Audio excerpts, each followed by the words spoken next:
हरे कृष्णा। तो अभी हम चतुर्मास के संबंध में कुछ विचार करेंगे।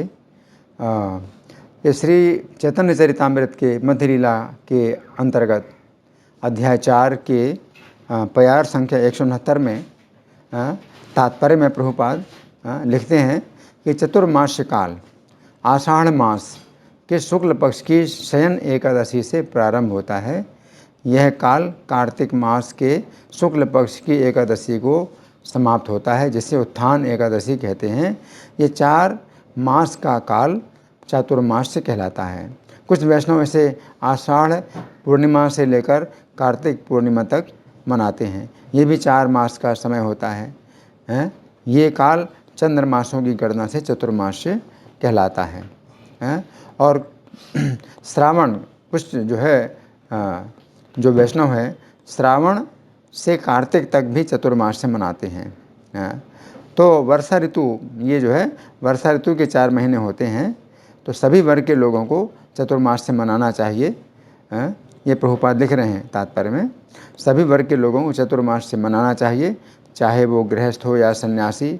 इससे मनाना सभी आश्रमों के लिए अनिवार्य है। इन 4 महीनों में किए गए व्रत के पीछे मुख्य प्रयोजन इंद्रिय तृप्ति की मात्रा को कम करना होता है। ये अधिक कठिन काम नहीं है। श्रावण के महीने में हरा साग नहीं खाना चाहिए, भाद्रपद में दही नहीं खाना चाहिए, आश्विन मास में दूध नहीं पीना चाहिए और कार्तिक मास में उड़द की दाल नहीं लेनी चाहिए। तो कुल मिलाकर चतुर्मास के 4 महीनों में व्यक्ति को उन सब भोजन का परित्याग करने का अभ्यास करना चाहिए जो इंद्रिय भोग के निमित्त होता है। तो इस तरह से प्रभुपाद ने ये बातें बताई हैं। और चतुर्मास का विशेष प्रयोग होता है वो सन्यासियों के लिए ज़्यादा विचार होता है, क्योंकि वर्षा के 4 महीने वे एक स्थान से दूसरे स्थान में नहीं जाते हैं। जो परिव्राजक सन्यासियों में भी कुछ परिव्राजक सन्यासी होते हैं। तो परिव्राजक सन्यासी जो एक स्थान में ठहरते नहीं हैं तो परिव्राजक कहलाते हैं।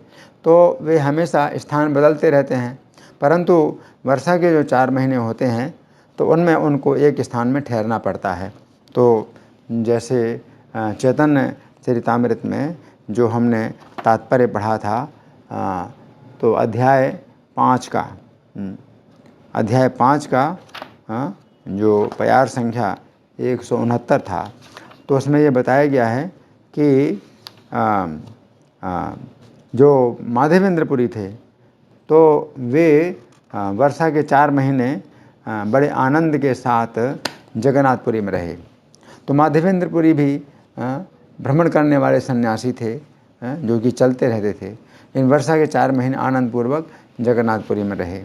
और श्रीमद् भागवत के भी पहले स्कंद के 5वें अध्याय में इसमें श्लोक संख्या 23 में ये बताया गया है कि नारद जी जब पिछले जन्म में दासी पुत्र थे तो वर्षा के 4 महीने जो विशेष सन्यासी लोग थे जो कि भक्ति वेदांत जो सन्यासी थे, तो वे वर्षा के 4 महीने रुक गए, एक स्थान में रुक गए। तो इस दासी पुत्र को उनकी सेवा करने का अवसर मिला। तो दासी पुत्र है तो इसको तो किसी भी प्रकार से गुरुकुल में नहीं डाला जा सकता और ब्रह्मचर्य का भी प्रशिक्षण नहीं दिया जा सकता। दासी पुत्र है, शूद्र का बालक है, लेकिन शूद्र के बालक को भी इन विशेष जो भक्त थे, भक्ति वेदांती जो सन्यासी थे, इनकी संगति प्राप्त हुई। और कारण क्या था? चतुर्मास। क्योंकि ये चतुर्मास में ये जो परिव्राजक सन्यासी हैं तो वे एक स्थान में ठहरते हैं और उनको एक स्थान में ठहरना ही पड़ता है, क्योंकि वर्षा के जो 4 महीने होते हैं तो इसमें लोग यात्रा नहीं करते हैं। क्योंकि पहले प्राचीन काल में पक्की सड़कें नहीं होती थीं, सब कच्चे रास्ते होते थे। तो वो कच्चे रास्ते जितने हैं वर्षा के ऋतु में वो सब कीचड़ से भर जाते हैं और कीचड़ में फिर बहुत से कीड़े और सर्प हैं वो भी निकलते हैं। तो इस कारण से यात्रा में बहुत बाधाएं होती हैं, तो वर्षा के 4 महीने उनको एक स्थान में रुकना ही पड़ता है। और एक स्थान में चूँकि ये रुके, जो वैष्णव सन्यासी थे, तो वे जो है हमेशा श्री कृष्ण की कथाएं करते थे, और ये जो दासी पुत्र था उसको श्री कृष्ण की कथा सुनने का अवसर प्राप्त हुआ, और इससे उसको जो है बहुत बड़ा लाभ प्राप्त हुआ कि 4 महीने उसने लगातार इन भक्तों का संग किया और उनकी सेवा की। उनकी माता ने भी जो है उनके बर्तन साफ़ किए। तो इस प्रकार से इस बालक को बहुत लाभ हुआ। तो ये जो है, जो वर्षा का चतुर्मास है, इसी कारण से इसका जो है महात्म्य है कि अगर कोई व्यक्ति यात्रा कर रहा है तो उसको एक स्थान में रुकना ही पड़ता है ना। तो वर्षा के जो 4 महीने हैं, तो हमें समझना चाहिए कि वास्तव में पूरे वर्ष में 6 ऋतुएं होती हैं, जो 2-2 महीने की होती हैं। तो वर्ष के जो 6 महीने, वर्ष के जो 12 महीने होते हैं, तो उनमें से पहला और दूसरा महीना चैत्र और बैसाख का होता है। तो इसमें पहली ऋतु होती है बसंत की। फिर तीसरा चौथा महीना ज्येष्ठ और आषाढ़ का। तो ये 2 महीने ग्रीष्म के होते हैं, ग्रीष्म ऋतु के होते हैं। फिर 5वां 6वां महीना श्रावण और भाद्रपद, ये 2 महीने वर्षा ऋतु के होते हैं। फिर 7वां आश्विन, 8वां कार्तिक, ये दो महीने शरद ऋतु के होते हैं। फिर 9वां अग्रहायण और 10वां पौष, ये जो 2 महीने हैं ये हेमंत के होते हैं। और 11वां माघ और 12वां फाल्गुन, ये जो 2 महीने हैं ये शिशिर ऋतु के होते हैं। तो इस प्रकार से 12 महीने का जो एक वर्ष होता है, इसमें 6 ऋतुएं होती हैं 2-2 महीने की। तो 2-2 महीने की जो ये ऋतुएं होती हैं, इनमें से वर्षा ऋतु श्रावण और भाद्रपद है। और फिर वर्षा के बाद जो शरद ऋतु आती है, तो वो आश्विन और कार्तिक है। तो वर्षा के तो 2 ही महीने होते हैं, लेकिन अक्सर वर्षा के 4 महीने कहे जाते हैं। तो वर्षा के 4 महीने फिर कैसे? वर्षा के तो 2 ही महीने हैं। लेकिन हमें समझना चाहिए कि वर्षा के जो 2 महीने होते हैं, उसके बाद जो 2 महीने शरद ऋतु के होते हैं, तो इन 2 महीनों में भी कुछ रास्ते में कीचड़ रहता है, रास्ता चलने में बाधा होती है। तो वर्षा के जो 2 महीने हैं, इनमें तो पानी बरसता है और काफ़ी कीचड़ होती है, और रास्ते में कई जो है नदियां हैं वो रास्ता को बंद कर देती हैं। कई जगह गड्ढों में पानी भर जाता है तो रास्ता बंद हो जाता है। तो ये तो वर्षा ऋतु में तो रास्ता चलना बहुत मुश्किल होता है। लेकिन शरद ऋतु में फिर क्या होता है कि वो कीचड़ धीरे धीरे सूखता है, और जहाँ जहाँ गड्ढे हैं वहाँ भी पानी भरा है तो वो सूखता है। तो वर्षा के 4 महीने इसलिए माने जाते हैं कि इन 4 महीनों में जो सन्यासी लोग होते हैं वो यात्रा नहीं करते हैं।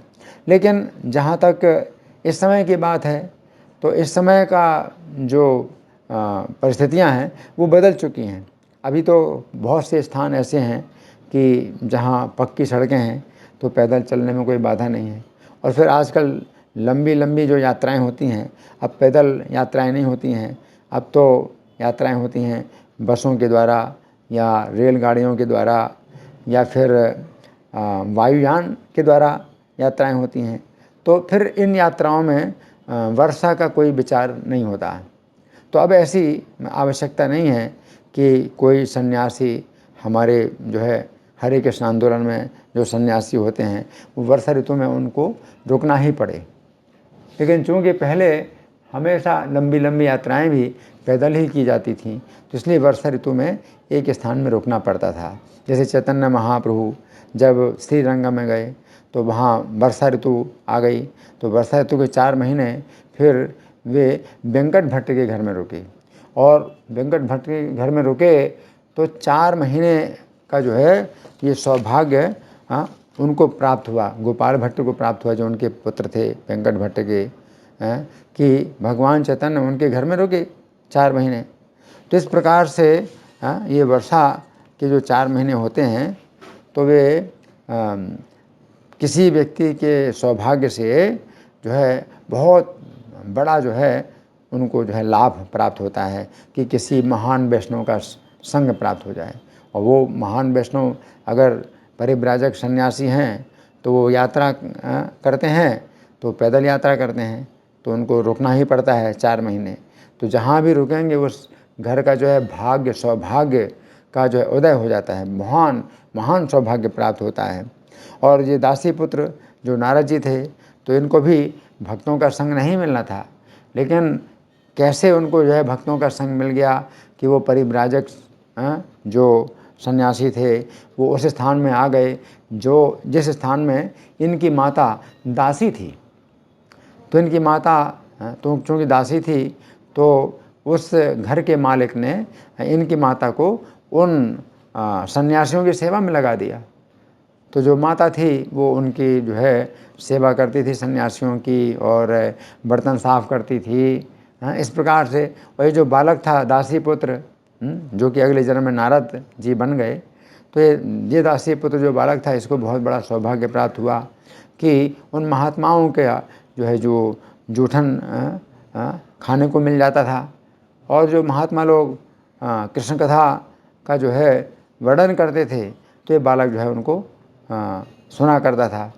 तो इस प्रकार से किसी भी व्यक्ति का बहुत बड़ा सौभाग्य प्राप्त हो जाता है 4 महीने वर्षा ऋतु के जो होते हैं। लेकिन इस समय ऐसी कोई आवश्यकता नहीं है। तो बाकी जो है जो वर्षा के 4 महीने हैं, तो इसमें जो बताया गया है कि श्रावणे वर्जेत शाकम दधिम भाद्रपदे तथा दुग्धम आसुजी त्याज्यम और कार्तिके द्विदलम त्यजेत। तो ये जो है एक श्लोक है जिसमें बताया गया कि श्रावणे वर्जेत शाकम, श्रावण के महीने में शाक जो है ना खाया जाए। तो हरे पत्ते वाली साग है वो ना खाई जाए। और श्रावणे वर्जेत शाकम दुग्धम दधिम आसुजी, श्रावण और भाद्रपद, तो दधिम भाद्रपदे तथा, और दही भाद्रपद में दही का त्याग करना है, और दुग्धम आसुजी त्याज्यम, आश्विन में दूध का त्याग करना है, और कार्तिके द्विदलम, कार्तिक में दाल, विशेष उड़द की दाल का त्याग करना है। तो ज़्यादा इसमें नियम नहीं है हम लोगों के लिए, केवल बिल्कुल सरल ये नियम है, इनका हमें पालन करना है। और बाकी तो जितना अधिक हरि नाम लिया जाए, जितना कृष्ण कथा सुनी जाए, उतना ही अच्छा है। वो हम हमेशा के लिए ये नियम है कि हम कृष्ण कथा सुने और हरि नाम का अधिक से अधिक जाप करें। तो ये सब चीज़ें हैं। लेकिन यही विशेष रूप से जो यात्रा करने वाले लोग होते हैं, तो उनको वर्षा के 4 महीने में पहले प्राचीन काल में रुकना पड़ता था। धन्यवाद। हरे कृष्णा।